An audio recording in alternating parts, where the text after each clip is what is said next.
소유령더 강의 73번째 8계명은 무엇입니까? 8계명은 도둑질하지 말라입니다. 74번째 8계명이 요구하는 것은 무엇입니까? 8계명이 요구하는 것은 우리 자신과 이웃의 재물과 재산을 합법적으로 모으고 늘리는 것입니다. 이렇게 되어 있습니다. 8계명은 하나님께서 각각에게 주신 사유 재산을 인정하고 이것을 침해하는 것이 죄라고 선언하고 있습니다. 출애굽기 22장에 보면 다른 사람의 소유물을 훔친 사실이 발각되면 어떻게 피해를 보상해야 되느냐에 대한 상세한 규정이 나옵니다.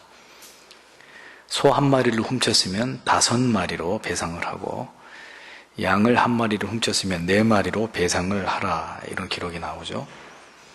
성경은 분명하게 사유재산을 인정하고 있고 이것을 결코 탐하거나 빼앗지 못하도록 율법으로 제재를 가하고 있는 것을 보게 됩니다. 죄가 들어오면서 결국은 이 불균형과 불평등이 일어나게 됐습니다. 그렇게 되다 보니까 결국 분배의 균형이 깨어지는 이런 일들이 뒤를 잇게 됐죠. 그러다 보니까 더 가진 자와 덜 가진 자 사이에 갈등과 분열이 지속될 수밖에 없는 이런 구조들이 만들어지게 된 것입니다. 먼저 우리가 이해해야 될 것은 이 세상의 모든 물질의 주인이 누구이신가 하는 부분입니다. 모든 만물의 주인이 누구이시죠? 하나님이십니다. 다만 하나님께서는 우리 각자에게 재산을 주시고 이것을 관리할 책임과 권한을 우리에게 이양하셨을 뿐입니다. 따라서 먼저 나에게 주신 모든 것들이 나의 것이 아니라 하나님의 소유라는 것에 대해서 모든 성도님들은 공통된 인식이 있어야 합니다. 이것이 바탕이 되어야 물질을 어떻게 모으고 혹은 물질을 어떻게 사용할지에 대한 방법이 결정되기 때문입니다. 하나님께서는 모두의 능력에 맞게 물질을 사용할 수 있는 관리의 권한을 주셨습니다. 많은 물질을 주신 자에게는 많은 책임을 물으실 것이고 적은 물질을 맡긴 자에게는 적은 책임을 물으시겠죠. 잘 사용했는지, 그리고 바르게 사용했는지, 자기만을 위해서 사용했는지, 아니면 힘써 나누고 섬기는 데 사용했는지를 먼 훗날 세마자 하실 날이 올 것입니다. 그러니까 많이 주시고 적게 주신 것을 불평하지 말고 중요한 것은 주신 것을 우리가 어떻게 사용하고 있는지를 잘 생각해 봐야 되는 겁니다. 많은 재산을 유용하게 사용하는 사람도 있고 많은 재산을 사치와 허용으로 또 이기적으로 사용하는 사람도 있습니다. 가난하지만 하나님이 주신 것으로 만족하고 감사하면서 그 물질을 귀하게 사용하는 사람이 있고, 가난하면서도 정신을 못 차리고 물질을 엉뚱한 데다 잘못 사용하는 어리석은 사람도 있습니다. 중요한 사실은 우리는 하나님과 재물을 겸하여 섬길 수 없다는 사실입니다. 하나님을 사랑하든지 돈을 사랑하든지 둘 중에 하나만을 사랑할 수 있을 뿐이라는 거죠. 그래서 여러분들이 하나님 앞에 헌금을 드리는 것은 하나님의 사랑에 대한 척도가 되는 것입니다. 여러분들의 물질을 하나님께서 기뻐하시는 곳에 사용할 수 있다는 것은 여러분들의 믿음이 하나님 보실 때 척도가 되는 것이에요. 물질의 선용만이 문제가 되는 것이 아닙니다. 우리의 재능, 시간, 우리의 몸도 마찬가지입니다. 성도는 재능과 시간과 몸을 바르게 사용해야 됩니다.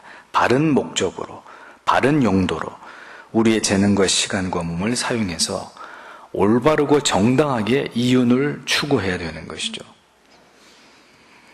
여러분들의 물질이든 재능이든 시간이든 몸이든 그것을 잘못된 곳에 사용하는 모든 것이 바로 죄가 됩니다.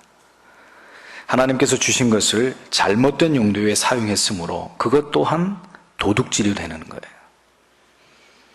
성도는 언제든지 물질보다는 하나님, 이익보다는 하나님께 드리는 예배, 육신의 쾌락보다는 주님의 몸 되신 교회를 위해 충성을 다하는 헌신이 언제나 우선이 되어야 합니다.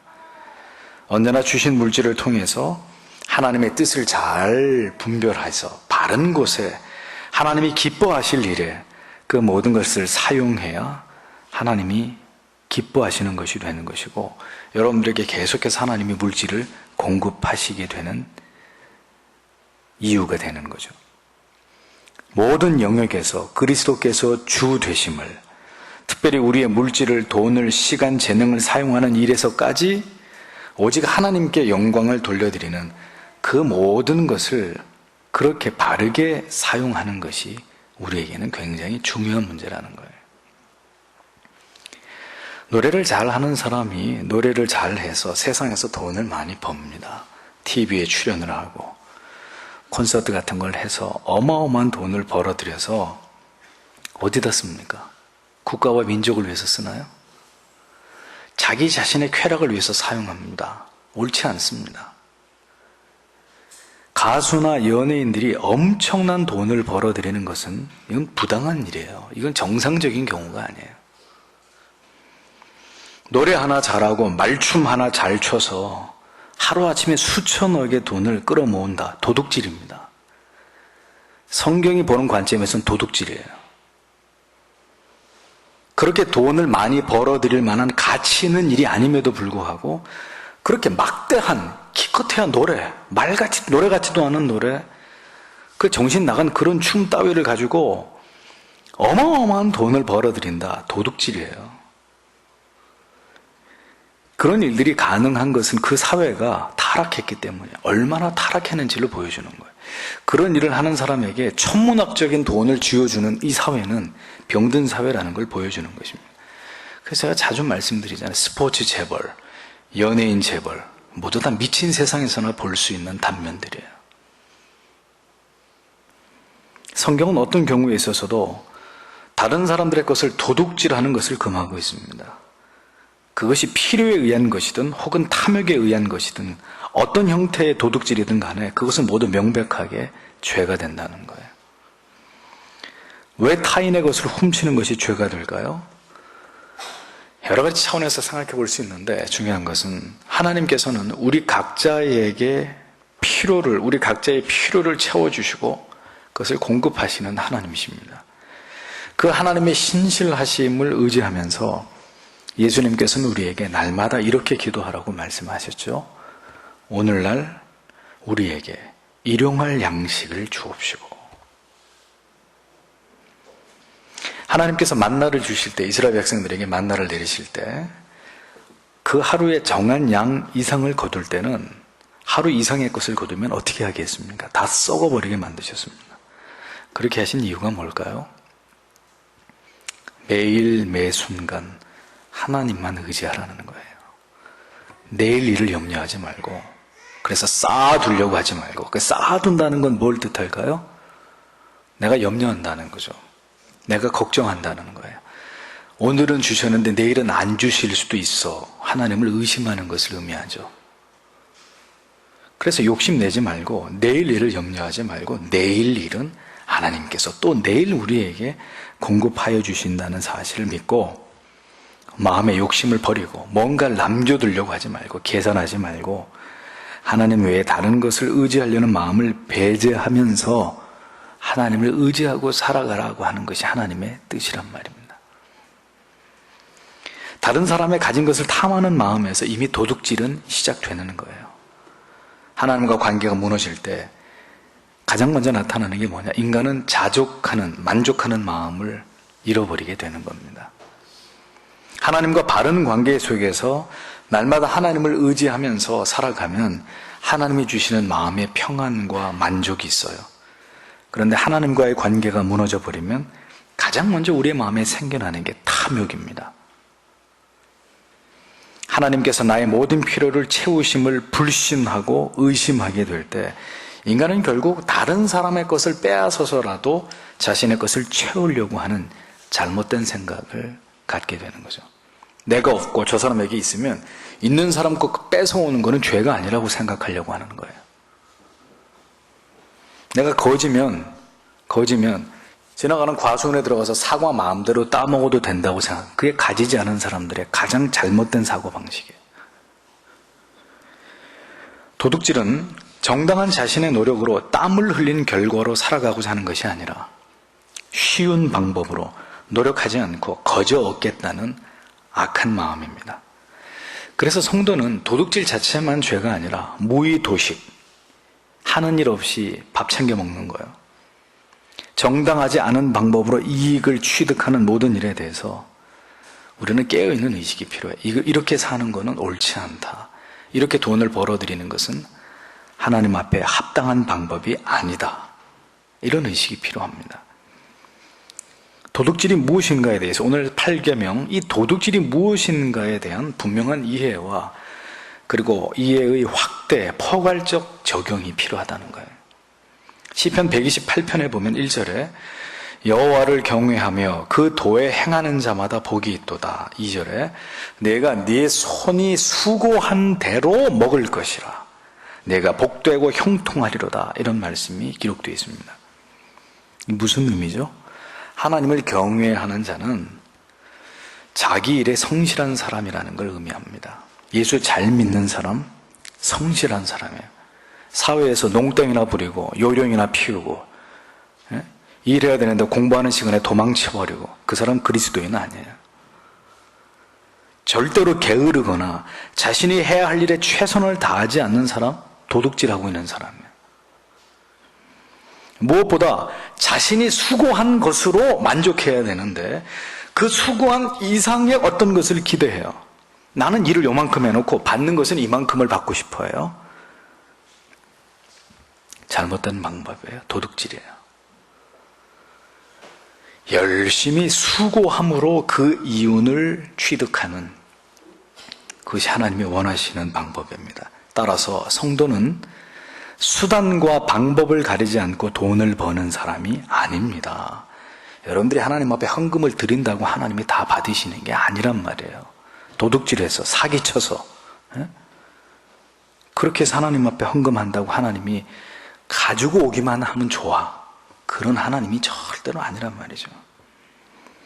돈을 버는 행위에 있어서 위법이냐 적법이냐 이것을 철저하게 따져서 위법한 이윤 추구는 어떤 경우에도 삼가해야 되는 것이 성도의 도리입니다. 왜냐하면 이것을 지키지 않는 모든 행위가 다 도둑질에 해당되기 때문이에요. 잠언 27장 23절에 이렇게 말씀합니다. 내 양떼의 형편을 부지런히 살피며 내 소떼의 마음을 두라. 소나 양을 키우는 사람들이 그 맡긴 일을 성실하게 감당해야 될 것에 관해서 관련된 말씀입니다. 무슨 얘기예요? 어떤 일이든지 열정과 책임과 사명감 없이 대충 해서는 안 되고 성실하게 책임과 사명을 가지고 열정적으로 그 일을 하라는 거예요. 잠언 24장 30절에서 34절을 보면 내가 증왕이란 말이 어려운 말이 이미 지나가 버린 그때에 이런 말이에요. 내가 증왕에 게으른 자의 밭과 지혜 없는 자의 포도원을 지나며 본즉 가시덤불이 퍼졌으며 거친 풀이 지면에 덮였고 돌담이 무너졌기로 내가 보고 생각이 깊었고 내가 보고 훈계를 받았었노라. 내가 좀 더 자자 좀 더 졸자 손을 모으고 좀 더 눕자 하니 내 빈궁이 강도같이 오며 내 곰핍이 군사같이 이르리라 그랬습니다. 잠언의 기자가 어느 날 어딜 지나가는데 지나간 일인데 기억하면서 돌이켜볼 때 밭 주인이 게으른 사람이에요. 포도원의 주인이 지혜가 없는 사람이에요. 그러니까 보니까 엉망진창이 돼 있더라는 거죠. 밭과 포도원이. 그 이유가 뭔가 봤더니 그 포도원이며 그리고 밭의 주인이 허구한 날 자고 먹고 놀고 그러는 사람들이라는 거예요. 자신의 일에 최선을 다하지 않고 게으르고 방만하게 살아간 자에게 내 빈궁이 강도같이 오고 내 곰핍이 군사같이 이르리라. 이게 무슨 의미입니까? 어느 날 예고 없이 강도가 들이닥치듯이 어느 날 가난이 찾아온다는 거예요.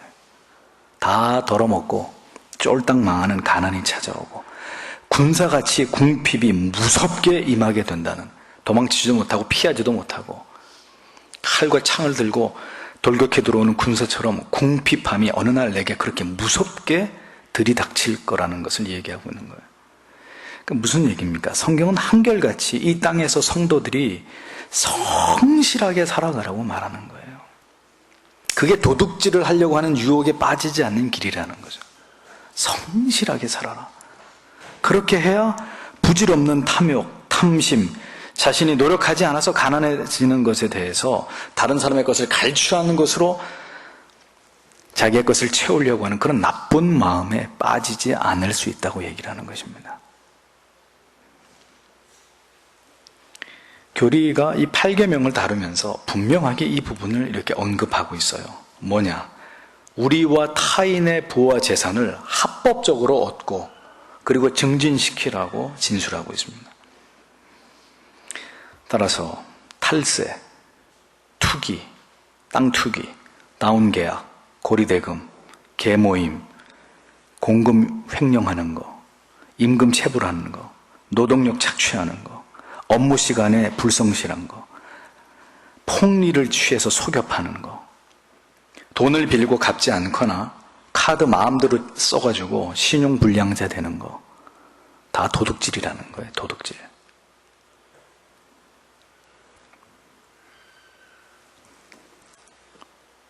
마음대로 쓰고 갚지 못하는 거, 다 도둑질이에요. 국가 간의 도둑질도 있습니다. 남의 나라 땅을 지네 땅이라고 우기는 거, 자기 땅이라고 우기는 거, 도둑질입니다. 나라를 빼앗아서 여성들을 성놀이개로 삼고 문화재를 약탈해가고 자원 수탈한 거, 명백한 도둑질입니다. 하나님이 다 심판하실 일들이에요. 어떤 경우도 재산을 증식하는 방법에서 법을 어기거나 다른 사람에게 피해를 주거나 하나님의 뜻을 거스리거나 정당한 노동을 하지 않고 소득을 취하는 이런 모든 행위들, 성경이 분명히 얘기합니다. 도둑질이라고. 심지어 교리는 합법적으로 내 재산만 늘리라고 말하고 있지 않고 이웃의 재산까지도 합법적으로 증진시키도록 도와야 된다, 이렇게 말씀하고 있습니다. 그러니까 이런 차원들이 다 도둑질을 예방하기 위한 그런 교리적 가르침인 거죠. 레위기 5장 35절에서 38절을 보면 내 동족이 비난하게 되어 가난하게 돼서 빈손으로 내 곁에 있거든 너는 그를 도와 객이나 우고하는 자처럼 너와 함께 생활하게 하되 너는 그에게 이식을 취하지 말고 내 하나님을 경외하여 내 형제로 너와 함께 생활하게 할 것인즉 이라고 말씀하고 있습니다. 무슨 얘기입니까? 어려움을 당하는 이웃을 볼 때 그와 더불어서 어려움을 함께 하되 결코 그 도움을 자신의 이익을 위해서 사용하지 말라는 거예요. 내가 도와줄 테니까 너 나중에 나한테 이렇게 해야 돼? 조건을 달지 말라는 거예요. 성경은 분명하게 하나님께서 인정하시는 이익이 있고 여러분들이 돈을 벌어들이시는 그 모든 과정에서 하나님이 인정해 주시는 이익이 있고 하나님의 법을 어기면서 얻는 이익이 있다는 것을, 하나님이 즉 인정하시지 않는 이익이 있다는 것을 분명하게 말씀하고 있습니다. 그래서 금전적인 거래의 문제 때문에 누구도 고통당하는 것을 하나님이 원하시지 않는다는 것을 우리는 알 수 있는 거예요. 누구도 부당하게 불이익을 받게 하지 않게 하시는 것이 하나님의 뜻이라는 겁니다. 주인이 세입자에게 부당하게 세를 올려가지고 고통을 주는 거 도둑질이에요. 가난한 사람들한테 세 올려가지고 또 어려운 사람에게 돈 빌려줘 놓고 고액의 이자를 챙기는 이런 모든 일들, 엄밀히 말해서 다 도둑질입니다. 모든 사업주들은 고용인들에게 최선의 대우를 해 주어야 될 의무가 있습니다. 노동력 착취, 임금 체불, 전부 다 하나님의 진노를 살 일들이에요. 도둑질하지 말라고 명령하신 하나님의 뜻에는 누구도 부당하게 물질로 인해서 고통을 받지 않게 하고 인간으로 하여금 이 돈의 노예, 탐욕의 노예가 되어서 하나님 앞에 죄를 범하는 일들을 하나님이 일어나지 않게 하시려, 그런 것들을 하나님이 기뻐하시지 않는다는 하나님의 뜻이 바로 이 8계명에 반영이 되어 있는 것입니다. 대기업이 중소기업을 부당하게 인수합병하고 주인이 부당하게 세 올려서 아까 얘기했습니다. 세입자들에게 고통 주고 그럼 내어 쫓아버리고 옳은 세 못 내면은 나가 그래서 쫓아내버리고 하나님이 절대로 용서하지 않아요.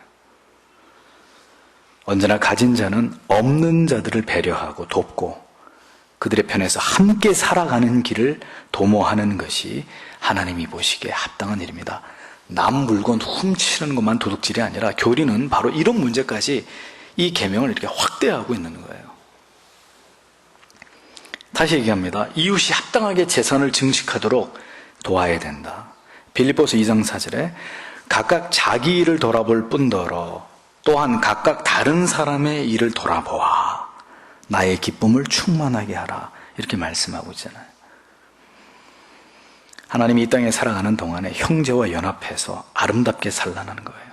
사업하면 자꾸 망하고 어렵고 고통당하는 사람, 잘 이렇게 돈 버는 방법을 잘 모르고 사회에 적응 잘 못해서 취직 잘 못하고 주변에 그런 믿음의 지체들이 있으면 도우라는 거예요.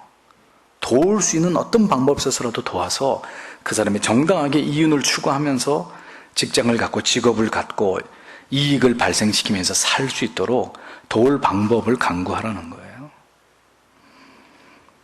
내 형편만 살피면 되는 게 아니라 도와가면서 어려움을 함께 나누고 내 자신의 재산뿐 아니라 다른 사람도 경제적으로 자립하고 재산을 모아갈 수 있도록 도와주는 것이 바람직한 성도의 도리라고 설명하고 있습니다.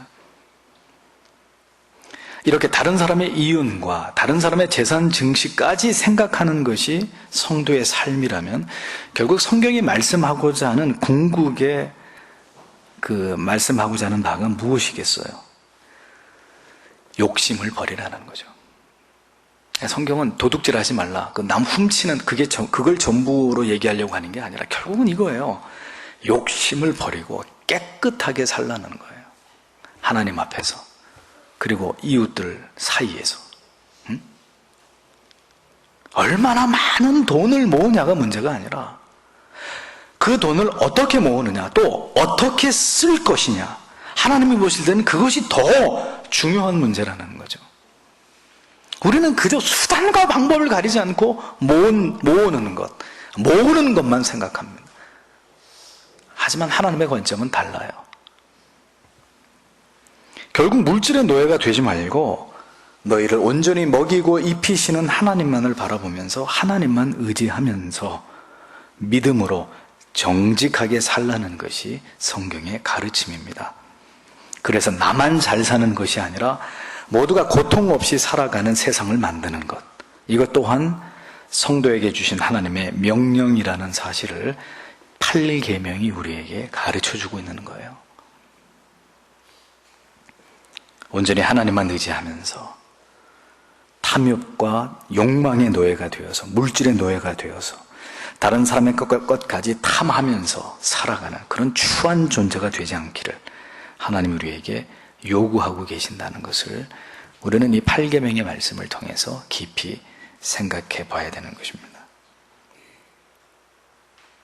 지난주에 간음하지 말라 마찬가지죠. 성도, 인간의 성도, 물질도 모두 아름답게 사용해야 인간의 존재가 하나님이 보실 때 아름답고 고상한 지위를 지켜가는 거예요.